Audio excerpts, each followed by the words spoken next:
Hello everyone.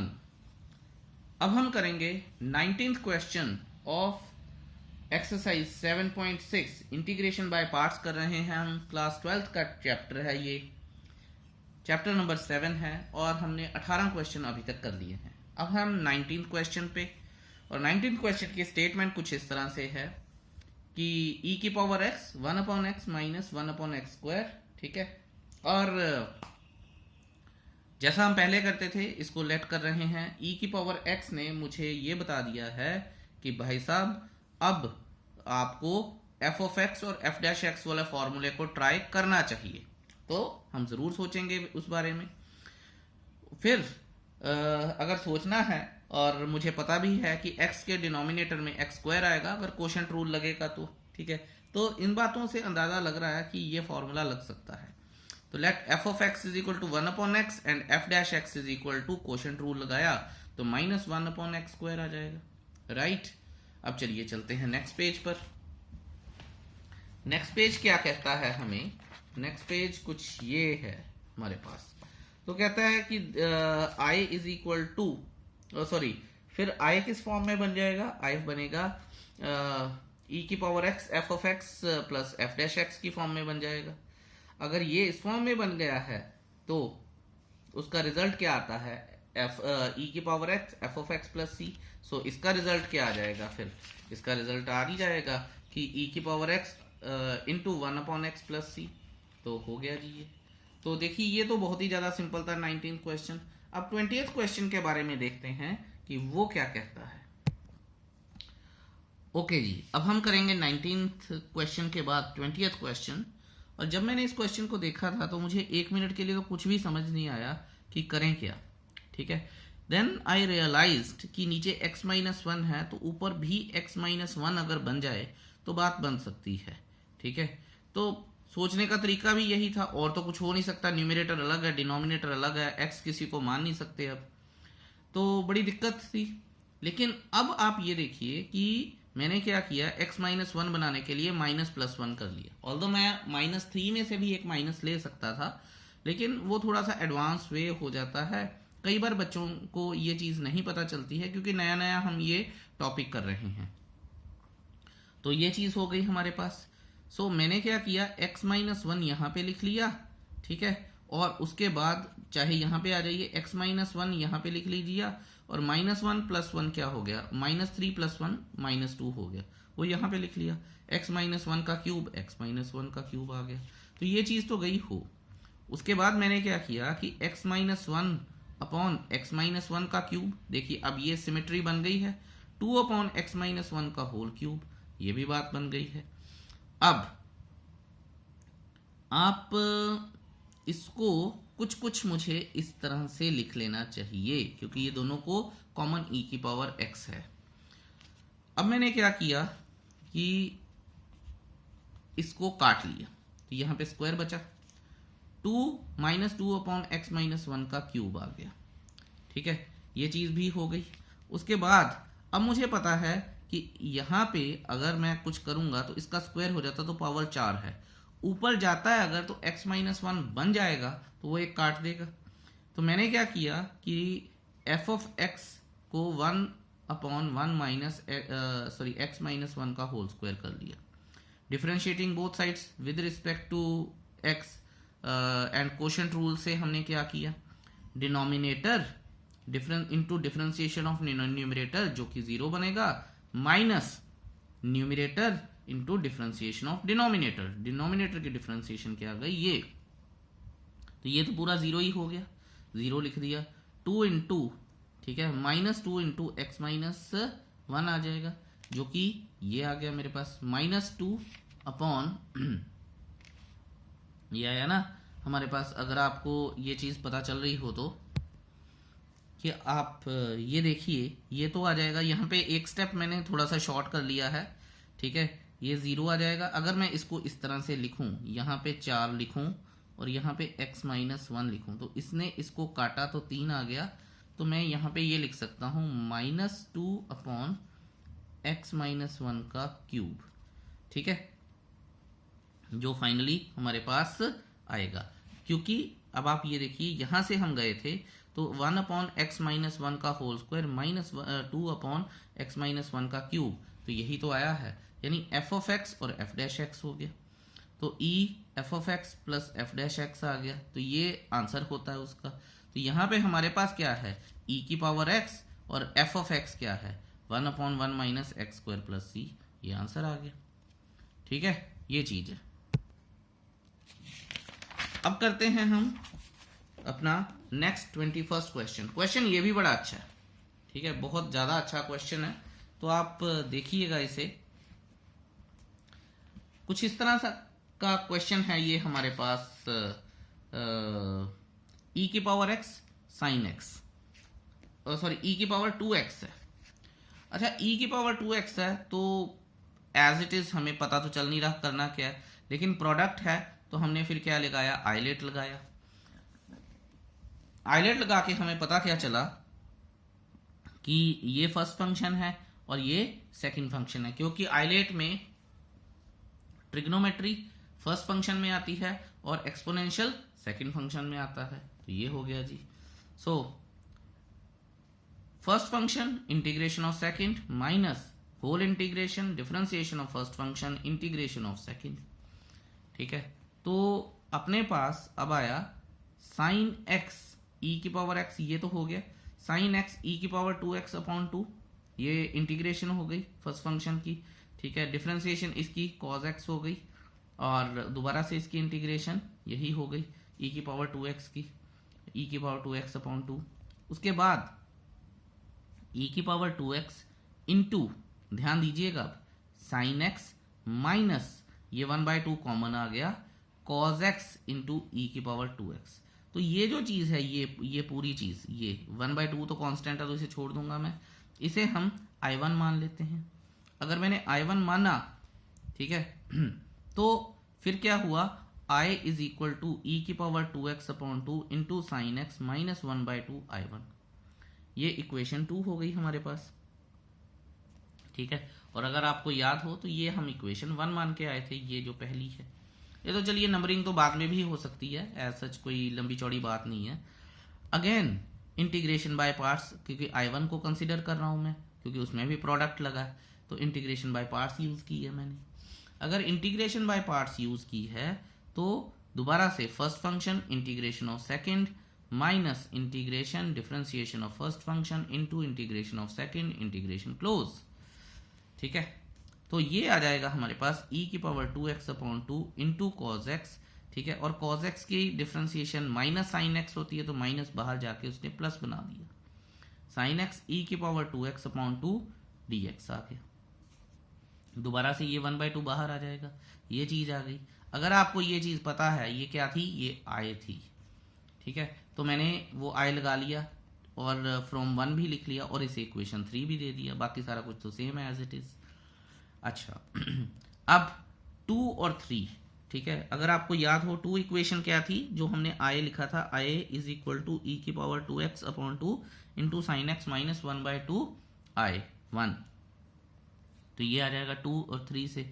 यहाँ पे अब हम, ये I है, ये I1 है, और 2 और 3 की वैल्यूज से हम ये लेके आएंगे। I1 की वैल्यू उसमें डाल दूंगा मैं। तो अब आप ध्यान से देखिएगा कि I1 की वैल्यू जब जानी शुरू होगी तो क्या होगा। ठीक है, I is equal to e की power 2x/2 into sine x, ये पहले वाला था, माइनस 1/2 ये पहले वाला था, यहाँ पे I1 था, तो I1 की वैल्यूज मैंने डालनी शुरू की हैं। ई की power 2x/2 into cos x plus 1/2 I plus C1 आ जाएगा, ब्रैकेट क्लोज हो जाएगी। उसके बाद आप ये देखिए कि अब ध्यान से देखेंगे, e की power 2x/2 into sine x into 1/2, और ये वाला 1/2 और ये वाला 1/2 कॉमन आ गया, तो 1/4 हो गया। यहाँ 1/2 मैं माइनस वाला अंदर ले गया, तो 1/4 e की पावर 2x cos x हो गया, माइनस 1/2 1/4 हो गया, और ये I हो गया। अब ये जो I है ये गया इधर, तो कितना हो गया, 5/4 I हो गया। अच्छा, ये मैंने किया भी है, I प्लस I/4, और ये पूरे का, ये इसको तो छोड़ दीजिए, ये इधर चला गया, और ये पूरे का एलसीएम आ गया 4 4 एलसीएम आया तो 2e⁻²x into sine x minus e⁻²x into cos x. अब ये 4 से ये 4 कट गया और यहाँ बचा 5, और 5 क्या आया, इधर आके 1/5 हो जाएगा, जो कि अगले पेज पे हुआ भी होगा। ये देखिए I is equal to 1/5 e⁻²x 2 sin x minus cos x plus c। तो ये हो गया हमारे पास क्वेश्चन नंबर 21। ये जरूर ध्यान से कीजिएगा, अच्छा क्वेश्चन है। 21 और 22 दोनों ही अच्छे क्वेश्चन हैं, तो इनको कृपया करके ध्यान से कीजिएगा। अब आते हैं हम 22 क्वेश्चन पे। क्वेश्चन ये भी अच्छा है। I is equal to sine inverse 2x upon 1 plus x square dx। देखिए मेरे, आप इस पे ध्यान दीजिए कि मैंने इसको लिखा कैसे है। ये पूरा का पूरा पहली तो बात है थीटा है, ठीक है। अगर आपने इनवर्स ट्रिग्नोमेट्री अच्छे से की है तो आपको पता होगा कि 2x upon 1 plus x square ये साइन 2 थीटा की फॉर्म का कुछ हिसाब किताब चल रहा है, क्योंकि साइन 2 थीटा क्या होता है 2 tan theta upon 1 plus tan square theta, if you remember. तो अगर आपको ये चीज याद है तो फिर वो फॉर्मूला भी याद होगा। तो इसीलिए मैंने क्या लिखा है, let x is equal to tan theta, और फिर ये जो बाद में यूज होना है tan inverse x is equal to theta. तो I is equal to sine inverse 2 tan theta upon 1 plus tan square theta, ठीक है। Sine inverse sine 2 theta dx आ गया, 2 ये थीटा आ गया dx आ गया, ठीक है। 2 tan inverse x into dx आ जाएगा, इंटू 1 लगा दिए जो हम पहले भी करके आए थे, ठीक है ना। फ्रॉम 1 लिख दिया ये हमने सारा कुछ, क्योंकि 2 एज कांस्टेंट बाहर चला गया था और थीटा यहाँ पे रह गया था। आई होप इसमें आपको कोई दिक्कत आई नहीं होगी। ओके, अब क्या करें हम, I इज इक्वल टू 2, ध्यान से देखिएगा इंटीग्रेशन बाय पार्ट्स है, 2 कांस्टेंट बाहर है। सो अब मैं क्या कर रहा हूं, first function integration of second minus whole integration, ठीक है, differentiation of first function into integration of second integration close, main integration थी जो, ठीक है। तो ये चीज हो गई। अब अगर ये चीज हो गई है तो इसको सॉर्ट आउट करते हैं। इसकी x आ जाएगी इंटीग्रेशन, लिख दी tan इनवर्स x माइनस, ठीक है, tan इनवर्स x की इंटीग्रेशन क्या होती है, x upon 1 plus x square, x नहीं होती वैसे 1 होती है, इसका x इधर आ गया, ठीक है। तो ये चीज आ गई। आपको इंटीग्रेशन और डिफरेंशिएशन दोनों ही आनी चाहिए। सॉरी मैंने बोल दिया गलती से, मुझे ऐसा रियलाइज हुआ है कि मैंने tan इनवर्स x की इंटीग्रेशन बोल दिया। tan इनवर्स x की डिफरेंशिएशन क्या होती है, 1 अपॉन 1 प्लस एक्स स्क्वायर, और इसका x साथ में आ जाएगा तो ये हो जाएगा, ठीक है। आई होप ये चीज आपको क्लियर है। अच्छा, अगर आपको ये चीज क्लियर है तो उसके बाद ये इन सारी चीजों को हमने इकट्ठा लिख लिया, ये ऐसे आ गया जी, बड़ी अच्छी बात है। उसके बाद हम करेंगे 1 प्लस एक्स स्क्वायर, क्योंकि ये हम सब सब्सटीट्यूशन में करके आए हैं। 1 प्लस एक्स स्क्वायर को हम क्या मान रहे हैं, t। अगर हमने इसको t मान लिया है तो क्या आया, 2x आ जाएगा, dx dt आ जाएगा, dx is equal to dt upon 2x आ जाएगा, ठीक है। Now 2x tan inverse x minus 1 upon x upon t into dt upon 2x, तो x कट गया, 1 अपॉन t आ गया, ये चीज तो गई हो।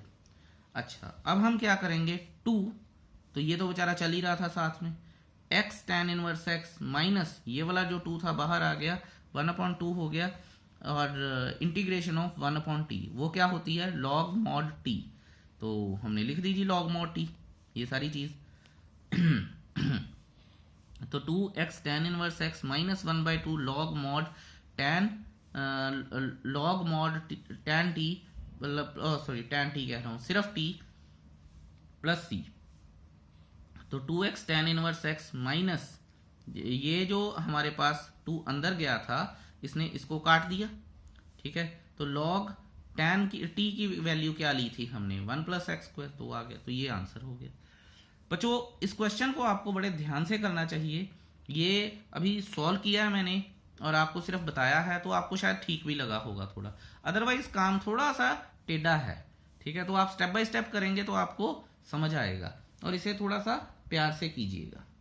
ऑलराइट, या अब हम चलते हैं अपने अगले पेज पर, और मेन क्वेश्चन तो हमारे खत्म हो गए हैं। इसके 2 MCQs हैं, वो भी बड़े अच्छे हैं, तो वो कर लेते हैं। चलिए चलते हैं अपने नेक्स्ट पेज पर, लेट्स सी। तो ये आ जाएगा हमारा 23rd क्वेश्चन, x² ई की पावर एक्स का क्यूब, ये तो मुझे ना मतलब करने की जरूरत ही नहीं पड़ी, मुझे पता था एक्स क्यूब को टी मानना है, दिख ही रहा है एक्स क्यूब को टी मानेंगे तो एक्स स्क्वायर ने नीचे आना ही आना, जो हमारी 7.2 वगैरह में भी बात हुई थी, ठीक है। तो उसने एक्स स्क्वायर ने फिर काट देना जब सब्सटीट्यूट किया हमने, तो ई की पावर टी के सब्सटीट्यूशन इंटीग्रेशन क्या है, ई की पावर टी है, ठीक है। तो उसके बाद टी की हमने वैल्यू डाल दी, ई की power x cube plus c and upon 3 आना ही आना था, and that was the option, first option, और हमारा क्वेश्चन हो भी गया है। अब हम करते हैं 24th question which is the last question of the exercise. 24th question क्या है, ई की power x secant 1 plus tan x। अच्छा, ये थोड़ा सा काम ना हमारा ट्रिकी ही हो गया है कि अब क्या करें। तो देखिए, सबसे पहले मैंने क्या किया, e की पावर x सीकेंट x को अंदर लेके गया, क्योंकि मुझे पता है सीकेंट x tan x किसी ना किसी की डिफरेंशिएशन होती है, ठीक है, आपको भी पता होगा I am sure. So i is equal to e की power secant x plus e की power secant x tan x dx आ गया। ई की पावर सीकेंट x, अब दो इंटीग्रेशन बन गई है मेरे पास, एक तो बन गई ई की power x secant x plus e की power x secant x tan x, ये दो इंटीग्रेशन बन गई हैं और 1 आ गया है। सो I1 क्या हो गया, I1 को सॉल्व किया, ये मैंने I1 लिया, ये मैंने I2, या नहीं भी कंसिडर करने की जरूरत पड़ेगी क्योंकि मुझे पता है ये बाद में कुछ ना कुछ झोल दिखाएगा, सीकेंट x होता है ना, सीकेंट x tan x होता है, तो मुझे पता है कि ये कुछ ना कुछ करेगा, तो मैंने पहले इसको कंसिडर किया I1। तो यहाँ पे हमने इंटीग्रेशन बाय पार्ट्स यूज की, तो ये है हमारा आइलेट लगा, तो ट्रिग्नोमेट्रिक पहले आ गया और एक्सपोनेंशियल बाद में आ गया। ट्रिग्नोमेट्रिक फंक्शन जब पहले आया तो first function integration of second minus differentiation of first function integration of second and whole integration, यही किया। इसको जब मैंने सॉर्ट आउट किया तो मेरे पास ये आया। अब आप ये देखिए, ये माइनस में ये चीज आई है और यहाँ पे प्लस में ये चीज है, तो मैं अब ज्यादा कुछ ना करते हुए इन दोनों को अगर इकट्ठा करूंगा तो यहाँ मैं लिखूंगा फ्रॉम 1 and 2। अगर 1 and 2 लिखूंगा तो आई क्या आएगा मेरे पास, आई आएगा ई की power x secant x plus C1 minus e की power x secant x tan x dx plus, यहाँ माइनस आया था, ई की power secant x tan x dx, ये प्लस का आ गया, ये दोनों कट गए, ये हमारा आंसर हो गया और C1 नीचे जाके C बन गया, ई की पावर सीकेंट एक्स, ई की power x secant x plus C, which is option B, and it is crystal clear. I hope ये आपको समझ आया होगा। Integration by parts is one of the most important exercises in this chapter, आप इसको जरूर अच्छे से कीजिएगा। रही बात इसको समझ आने की, अगर आपको इसकी एनसीईआरटी आ गई है तो ज्यादातर क्वेश्चन आ गए हैं आपको। With this, I close this video. Thank you so much for watching this video so very patiently. Have a beautiful day ahead. Bye-bye.